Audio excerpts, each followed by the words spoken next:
I'm Leon Poindexter, and we're here in the welding shop at the Gloucester Marine Railways. One of the things we have to do on the Beaver is we have to take some of the old parts and we have to fix them up a bit. This is a deadeye, and this is called a chain iron, and this is part of the rigging on the old Beaver. And this is pretty wasted and rather rusty, and Ed here is going to make this look like new. There's 20 of these deadeyes and chain irons that we have to sandblast. So what we're going to do is we're going to put them in the sandblast cabinet, and they're blasted with glass beads.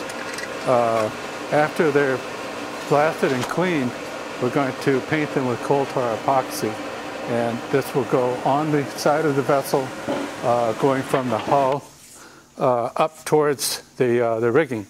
This being the hull side here, and they'll be held out from the hull by a piece called a channel.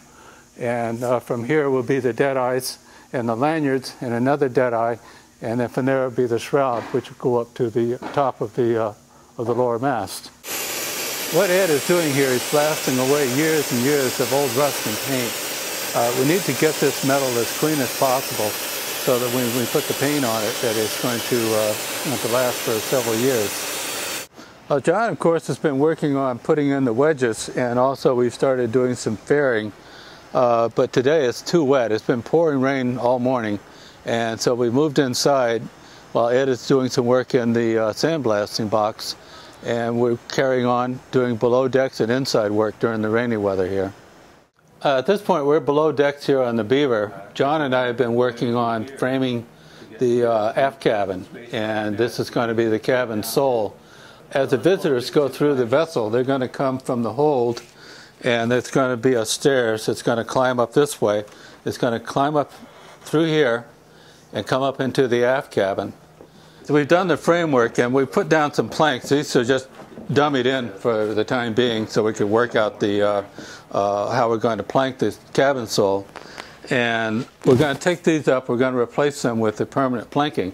The planking is going to be very similar to the ceiling plank, and we'll go across the cabin sole this way and blend into the ceiling plank that's along the side. And then coming down from here down into here is going to be raised paneling. All of this space back here was for one man, and this was just for the captain. The crew slept forward, and they were jammed into just a few bunks in the very forward part of the ship, and actually that's the part of the ship that's got the worst ride. The rest of the crew actually had to find places in the cargo to bed down. They didn't even have regular bunks. But the captain had all this space to himself. And those windows across the stern, those is called the stern gallery, and this is the area that Rob has been working on the outside, on the transom. And from there, we're going to have a writing desk over here. There's going to be a settee across here. There'll be a stand-up secretary there. We'll have paneling in here. And this is going to look like a very opulent place, especially compared to the rest of the ship.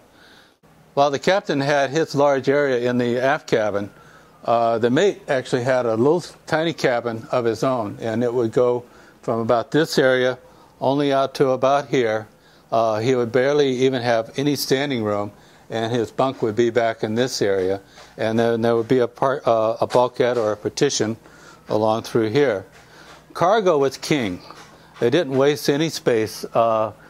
Everything up forward was for cargo, except all the way forward where it's just a few bunks for the crew. But the tea crates and the fine furniture that the Beaver carried would all have been in this area. And besides that, they had to carry the ship's stores, all the food, extra parts, rope, rigging, sails. Everything else had to fill in this area here. And they would generally fill these holds right up. And there'd be very little walking space in through here, if any at all. That's about all the time we have for this segment. And check in again, and we'll show you some more progress on the Beaver.